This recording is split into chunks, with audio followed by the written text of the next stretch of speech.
Hello guys, how's it going? My name is Dalaran, and in today's video we'll be taking a look at Subtlety Rogues and Outlaw Rogues. We finally have gotten a couple updates. We've finally gotten legendaries that we can test, but that's not what I'll be taking a look at in this video. We finally got conduits to test as well, which I don't know why they saved Rogue last, but maybe best for last type of situation. But in today's video, instead of all that, we'll be taking a look at finally the final talents available for Outlaw Rogue and Subtlety, the two specs that have had no talents to kind of replace an empty slot since alpha, and finally Blizzard did it. So I want to take a look at those builds. How are they going to affect rogues, because right now on the forums that has been a pretty big topic.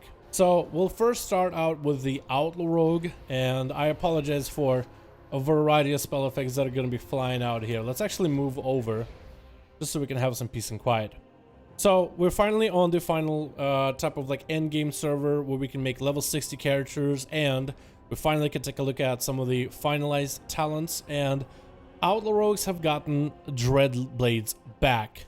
So we'll first take a look at Outlaw, see what they've gotten, and then Subtlety right after. With Outlaw Rogues we get Dreadblades, which is 1.5 minute cooldown. It is our artifact weapon from back in the day. I don't really remember Dreadblades having an energy cost, but you strike at the enemy, dealing 1,258 physical damage, and empowering your weapon for 10 seconds, causing your sinister strikes, slaughter, ambush, pistol shot, as well as a ghost strike if you talent into it, to also fill you full of combo points but consume 5% of your health. So this will be a very interesting talent in the same row as Alacrity and Loaded Dice. So there's quite a lot to talk about for this row right here because of what it offers. So Dreadblades is quite a big cooldown, 1.5. It's not the biggest, and as far as I can see, it doesn't get reduced by cooldown reduction whatsoever. Outlaw does have a playstyle where, as you spend finishers into certain abilities, like for example, Roll the Bones or Drone Rush, as we spend finishers into these abilities, we actually get to cut down some of these abilities' cooldowns by a hair. So as I use a finisher right here, because I'm going to go for a Between the Eyes setup, it will reduce the cooldown of Roll the Bones. That does not apply for Dreadblades whatsoever. So the Dreadblades themselves is a 1.5 minute CD, 30 energy. It does give you quite a lot of finishers.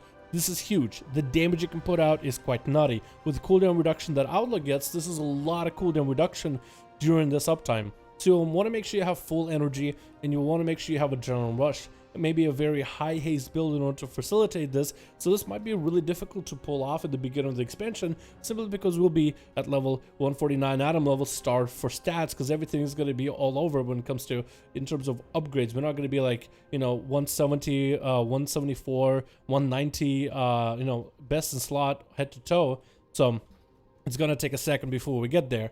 So at the very beginning of the expansion, Dreadblades might not be that strong because of the lack of energy. However, it could be really good. In PvE, this could be a burst for Outlaw, and Outlaw is generally not a bursty spec, but a bunch of finishers back to back that can create some burst. And once Between the Eyes works, then you can go for Dreadblades into Sinister Strike, Between the Eyes, Sinister Dispatch, or Pistol Shots Dispatches, and that can be quite a lot of damage pulled together with the rest of your abilities. Alacrity, however, has been the strongest choice in the row. It's a very passive ability that after a couple of finishers, you'll have what looks like 2% of haste for 20 seconds, stacking up to 5 times, so 10% extra haste. In Battle for Azeroth, the haste is actually good because of extra corruptions, and haste can also be good for energy regen and auto attacks, but Loaded Dice can be competitive, especially if you can get a lot of adrenaline rushes back to back.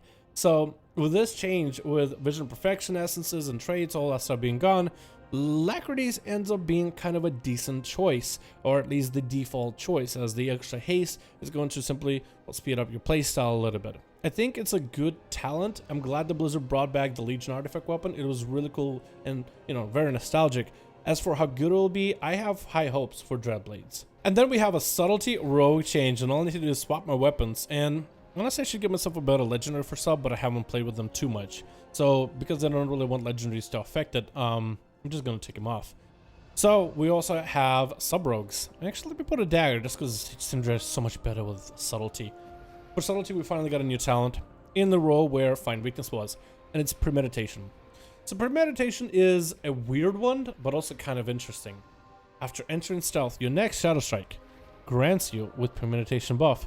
Shadow Strike grants you up to 10 seconds of Slice and Dice, and generates 2 additional combo points if Slice and Dice is active. So in the opener for Sub Rogue, you will Shadow Strike the enemy, and you will generate Slice and Dice immediately, which is kind of a good ability. Slice and Dice you kind of want to maintain as Rogue at all times. It's kind of the bread and butter of what the spec is going to be able to do. So how good is this ability really though?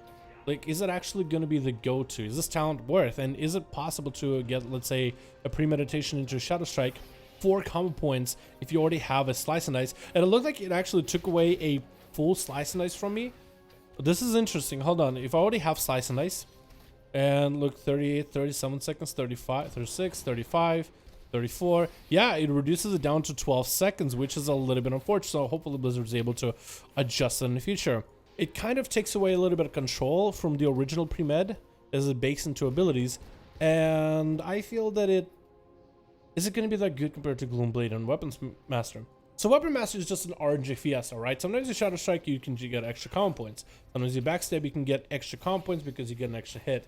15% chance to generate extra common points isn't that big. It at least can give you a bit of extra damage.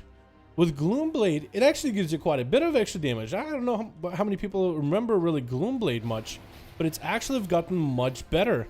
You even have talents like Gloomblade that has a weave in Conduit, where on Shadow Strikes you get more backstab damage, and it's actually quite strong. So we're gonna go for Shadow Strikes, Eviscerate, Shadow Strikes, Backstab, or Gloomblade, I guess, Eviscerate, Shadow Strike.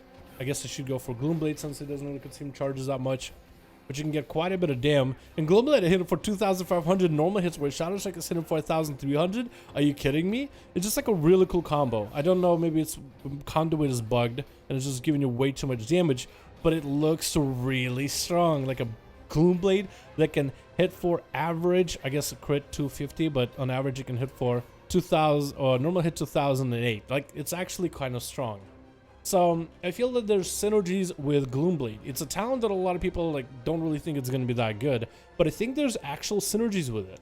Weapon Master, while not super synergetic, it does give you 15% chance to generate extra Shadow Strikes, extra Backstabs, which feeds usually into extra combo points into Eviscerates. But Pre-Med is one of those abilities where you have some control, but not really exactly the same control as the original Premeditation. I don't think it's going to be a bad talent at all. I just don't think it's as good as what it could have been with the OG Pre-Med. This isn't a terrible talent. I think it might be good for, like, let's say you're leveling. You're just like a really easy talent to pick up with.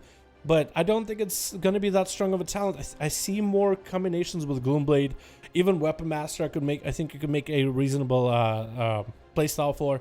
With Pre-Med, maybe you need some sort of an insanely strong legendary to make Premeditation strong, where the combo points that it generates is going to be so nuts that you can get a massive wombo combo going. But you would need a playstyle where basically you just need 2 extra combo points every 2 minutes. And I don't really know if a legendary alone will be able to carry it. It's possible in a very, very short fight, but in most boss fights it lasts like 2 minutes, 3 minutes or whatever. I don't know if you'll be able to get that much value from a single vanish throughout, like, you know, a short encounter, or I guess a longer encounter.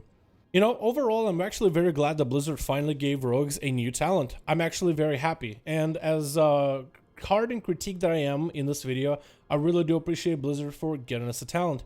These are really cool. I like how Pre-Med is at least coming back in some way or another, and it is familiar to the old Pre-Med, just not exactly the same. It still does give you extra common points, just with a very different format. And I feel that the playstyle for it, I think, is not going to be as big as some of my friends have told me about. Personally, I think there's other talents in that row for like real endgame, like top DPS, really trying to min-max it kind of deal, where you'll probably fare better. But I could have been wrong. It honestly could just be me not really seeing the big picture on Pre-Med, so I'll give it that. For Outlaw, I like the talent.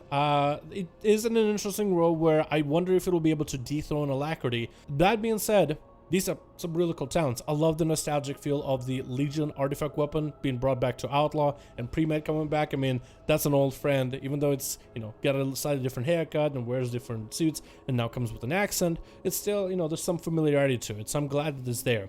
But thank you guys so much for checking out this video. I really do appreciate you. Thank you so much for watching. Hope you guys enjoyed. And I'll see all of you in the next one.